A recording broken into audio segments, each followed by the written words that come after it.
Hello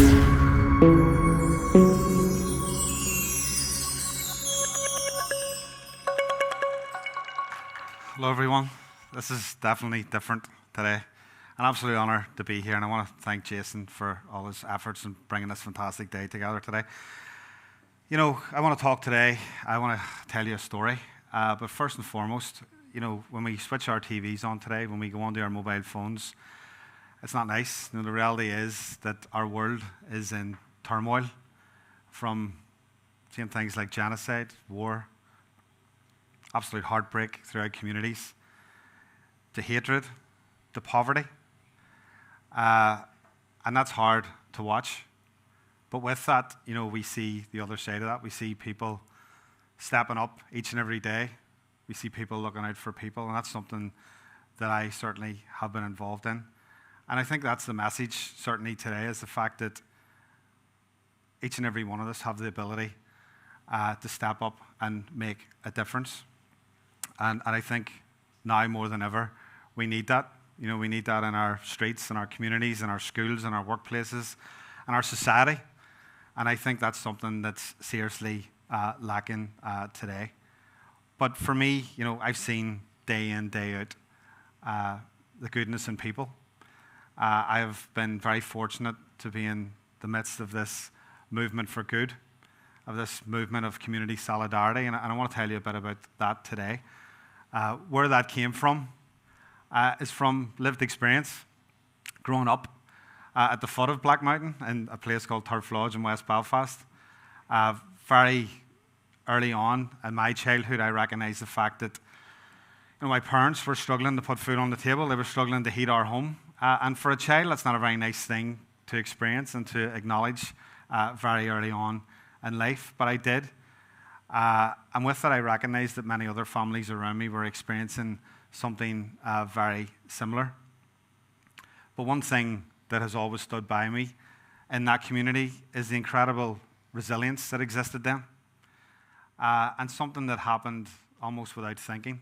You know, if a family knew that another family were struggling in the street, they would knock on their door, they would bring a pot of stew or soup.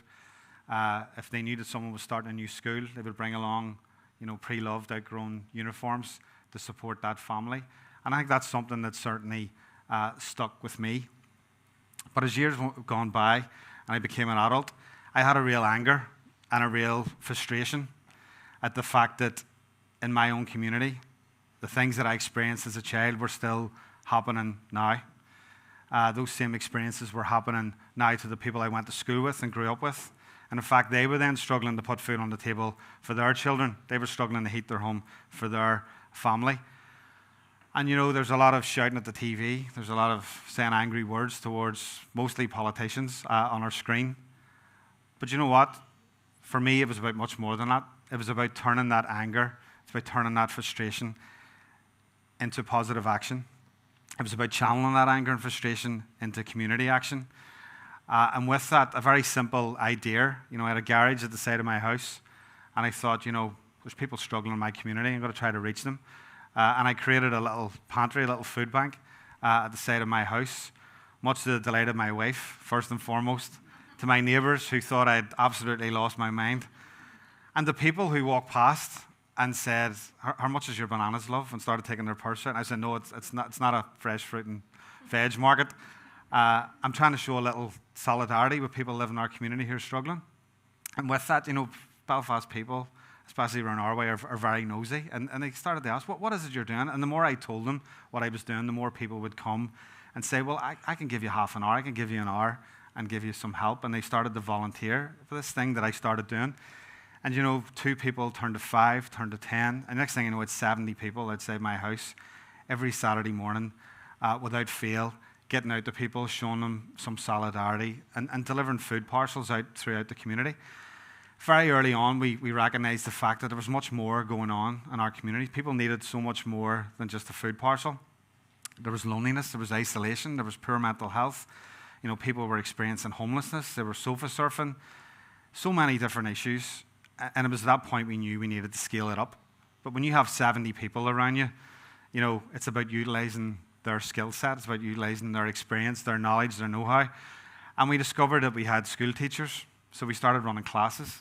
We discovered that we had dentists and GPs, so we started running health clinics. We ran a dental clinic for children who were experiencing caries in their teeth, again, which was a result of poor diet, poverty, hardship. And we started utilizing the people around us. And with that, this real, as I said, movement for good was created, this real community solidarity. And we started reaching people, but the environment to that was key as well. So we moved and we created this little hub called the Community Solidarity Hub, which sits in the Andersonstown Road. And from there, we created a little cafe, because early on, drawn upon lived experience, it's not easy for someone to come in and use a food bank. It's not easy for someone to come in and ask for help.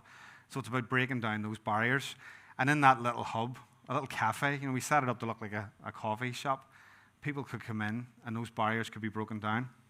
And with that, we could get to the root of the problem and try to help them. We set up clinics there. We continued with health programs, health initiatives. But importantly, we started to delve into looking at the longer term impacts of poverty as well, through employment and through education. But it became such a massive task, such a massive operation. Volunteers started scaling up as well. But everything we do and everything we did was about, the people who come through that door.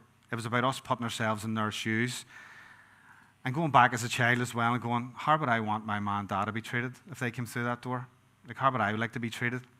It's not easy coming and asking for help. And we've shaped everything we do around that experience, about breaking down barriers, about making people feel that sense of community all around them as they walk through that door, which is so vital. But sadly, the problem out there continues to escalate and get worse. One thing that we've been doing, which is basically based off someone walking through our door. A school teacher walked through our door one day and said, I was just wondering, can you help out with a few items? I'm a school teacher in a local school, and I'm making breakfast or lunch for my children every day, and I found that I'm making 8 other lunches as well, because there's children coming into school hungry every day. And having that conversation, and again, harking back to my own childhood and how that felt, feeling unhappy, no focus. And with that, your kind of education you're learning kind of goes to the side. Hunger, and that feeling of hunger is at the forefront of your thinking all day in school. So right away, we worked to tackle that. And that was working with local people, local businesses. And since then, we've rolled out a scheme where something in the region of 4,100 breakfasts on a weekly basis being rolled out in our communities. Giving kids dignity, giving families dignity, lifting that pressure. But for us, it's about giving those children the best start to their day, giving those children a chance, which is so important. And then amongst all that, talking about volunteers, not one person could do this on their own. There's no way that I've done this on my own. It's about the collaboration, it's about the partnership and people coming together. Partnership could be very small, from Charlie McGlinchey on the Glen Road helping out by bringing down bakery products, to people working in a local store coming and dropping in fresh food items to giving a hand, but also kind of looking outside the box as well. And one of the incredible things that happened to us was that someone locally was going home to his ma's house on a Sunday, as you do, to get his Sunday dinner, and he opened up the paper and he seen that we were kind of up against it. We were struggling in the community, and he worked for Amazon, and he phoned me up and he said, listen, I'm going to ask my bosses, can we help you in some way? And I says, absolutely, anything we can do to help. And he went back and he said, there's some people got to come out and see you.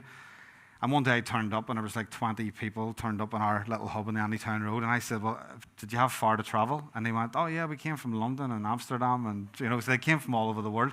And we rolled out this food program, which is supporting our breakfast clubs at schools and supporting community meals throughout the community. So a very small organisation in the middle of Belfast and a massive corporation working together to tackle food poverty. So again, the power of collaboration, the power of partnership has certainly been key to what we do. For now, someone asked me a question, what is the future of what you're doing at Foodstock? Well, the future, I believe, is about ensuring that we don't have food banks anymore, that we pull the shutters down and we close up shop. Sadly, that's not the reality of the situation out there in communities right now. So we continue this work. But with that, for me, it's about harking back to my childhood. It's about looking around the community and seeing what the needs are. For me, it's about tackling the longer-term impacts of poverty and hardship in our communities, and I believe we can do that through education. I believe we can do that by lifting people up. Many people, sadly, because of their lived experience, their heads are down. We're working now to build upon that resilience, the resilience I knew as a child, build self-confidence, build self-belief. And the people of Belfast came together when they heard us talking about this, and they built this incredible centre in Belfast called the Education and Empowerment Centre. And we built this, and we have young people coming in for breakfast. We have young people coming in and availing of free education. And we have people coming in and being upskilled to be what they want to be. That simple conversation of saying to someone, what was it you wanted to do whenever you left school that you didn't get a chance to because life took you in another direction? I had a conversation one day with a lady who said, look, I just want to make my children proud. I'd love to work in a school. I'll brush the floors, I'll do whatever. And when we actually sat down and drew out this woman's experience and know-how, we found that she was very experienced. She had experience working with children, and she got a job as a classroom assistant in a local school through our employment initiative at the Hub. That lady now leads the department in that school. That woman who walked into the door with her head down that day, kind of thinking that she wasn't up to much, I see her walking up and down the road now with about 400 kids behind her, walking 10 feet tall, and she's a real leader in our community now. It's about giving opportunity. It's about giving people a chance. It's about empowering people, and we're doing that through this incredible centre. But again, we're only doing it through the power of collaboration. And with that, when I go back to my first point, I do believe that each and every one of us has the ability to make a difference.